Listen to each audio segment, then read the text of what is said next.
Oke, salam sejahtera, salam sehat untuk anak-anak kelas 7 semuanya. Kali ini Apa akan bantu kalian membuat sebuah video pembelajaran, semoga dapat bermanfaat bagi kalian. Nah, untuk kelas 7 topiknya adalah tentang bab 2, yaitu klasifikasi makhluk hidup. Oke. Nah, eh, jika kita bicara tentang klasifikasi makhluk hidup, kita harus tahu dulu terlebih dahulu eh, ciri-ciri benda yang ada di sekitar kita, di mana benda di sekitar kita dibedakan menjadi benda hidup dan benda tidak hidup. Benda hidup dikenal dengan nama komponen biotik.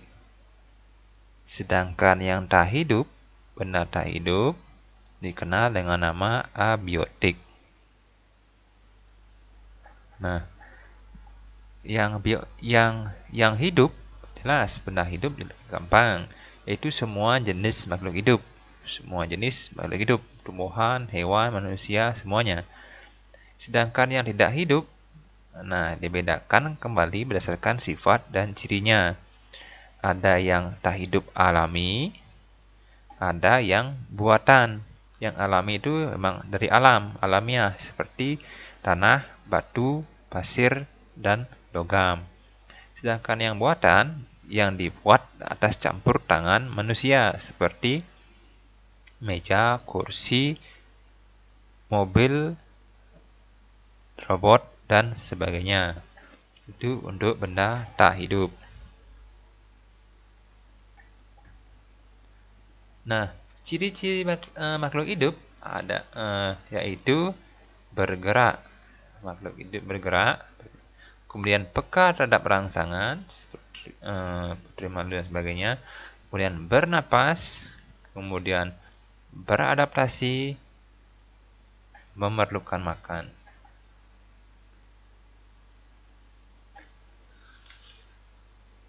Samping itu juga ciri-ciri lainnya mengeluarkan zat sisa, kemudian berkembang biak tambah banyak, kemudian tumbuh dan berkembang, dan 9 ini ada tambahan, yaitu memiliki bahan genetik yang bisa diturunkan pada garis keturunannya. Itu ciri dari benda hidup. Kemudian untuk mengelompokkan makhluk hidup ada disebut klasifikasi dikotom dan kunci determinasi. Kemudian jenis klasifikasi yang ada yang terkenal yaitu 5 kingdom, yaitu ada kelompok Monera, Protista, Fungi, Plantae, dan Animalia. Lebih lengkapnya nanti silahkan dilihat di LKS kalian. Nah, klasifikasi dikotom yaitu sistem klasifikasi makhluk hidup. Ada 3 jenis, yang alami, yang buatan, dan filogenetik. Di mana nanti digunakan istilah pemberian nama ilmiah. Nanti kita akan mengenal istilahnya, ada namanya takson, di mana tumbuhan paling tinggi regnum, divisio, kelas, ordo, familia, genus, dan paling bawah spesies. Kalau hewan, kingdom, phylum, kelas, ordo, familia, genus, spesies. Kalau di Indonesia ada ini artinya kerajaan, divisi atau phylum, kelas, bangsa, suku, marga, yang paling bawah jenis. Artinya makin ke bawah, makin spesifik cirinya dan anggotanya makin sedikit karena sudah khusus. Sedikit. Kalau makin ke atas, makin umum. Cuma anggotanya makin banyak, seperti itu. Oke, lanjut lagi.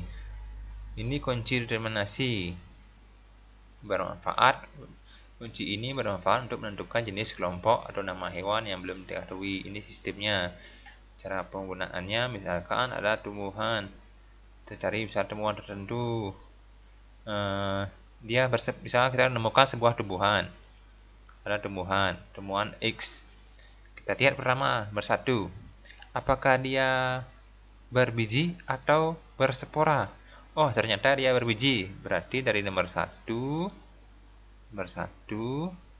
lanjut ke 1 itu dia bukan berbiji, 1B. Dari 1B suluh ke nomor 3. Kita lihat nomor 3. Apakah tulangnya menyirip atau sejajar? Misal kita amati daunnya ternyata menyirip. Berarti 1B 3 menyirip misalnya. Berarti ini 3A. Dari 3A kita disuruh lanjut ke nomor 4. Lanjut ke nomor 4. Misal nomor 4, apakah dia berkayu apa tidak? Oh, ternyata tidak berkayu. Berarti 4B. Di mana 4B itu? Nah, jadi kita simpulkan tanaman yang kita amati adalah bayam, seperti itu. Contoh lain misalnya, kita ketemu tumbuhan tertentu. Kita lihat 1. Apakah dia berspora atau berbiji? Misal dia berspora. 1A berarti 1A berspora. 1A kita suruh lihat nomor 2. Kita berangkat ke nomor 2. Apakah dia akarnya rhizoid atau serabut? Ternyata akarnya rhizoid. Berarti 2A rhizoid misalnya. Sehingga disimpulkan tanaman ini adalah lumut daun. Itu cara pakainya. Oke, nanti contoh lain silahkan dicoba. Oke, kemudian ada kelompok Monera. Silahkan dibaca di buku. Ada Monera, Protista, kemudian ada jamur, ada tumbuhan pantai, Birophyta, Pteridophyta, Spermatophyta. Ada jenis lumut-lumutan, jenis tumbuhan paku, kemudian ada tanaman berbiji, Spermatophyta, di mana tanaman berbiji ini dibagi jadi 2, angio dan gimno. Angio ini artinya berbiji tertutup. Ini berbiji terbuka. Nah, biji tertutup ini dibagi 2, ada yang kenal dengan monokotil, ada dikotil.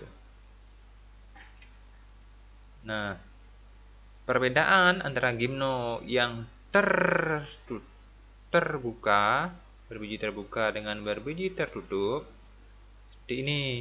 Akarnya berbeda, alat reproduksinya berbeda, keadaan bijinya kita lihat terbuka, tidak terlindungi daging buah, daun buah terbuka. Kalau yang tertutup dilindungi daun buah. Pembuahannya juga berbeda.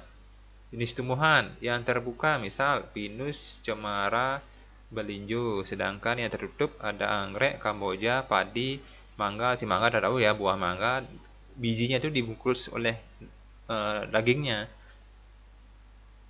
Di padi itu dibungkus bijinya. Tumbuhan berbiji. Sedangkan kalau cemara itu tidak dibungkus, bijinya itu kelihatan langsung. Itu maksudnya. Kemudian lanjut lagi. Nah, ini monokotil. Ciri-cirinya sudah ada di buku juga. Kotil ya, dan berserabut, akar serabut. Kemudian dikotil, akar tunggang. Kita tahu punya kambium. Akar tunggang punya kambium, berarti otomatis dia bisa bercabang. Daunnya menyalip-menjari. Itu ciri-cirinya. Oke. Demikian untuk sesi ini. Selamat belajar. Kita berjumpa lagi pada sesi berikutnya. Terima kasih.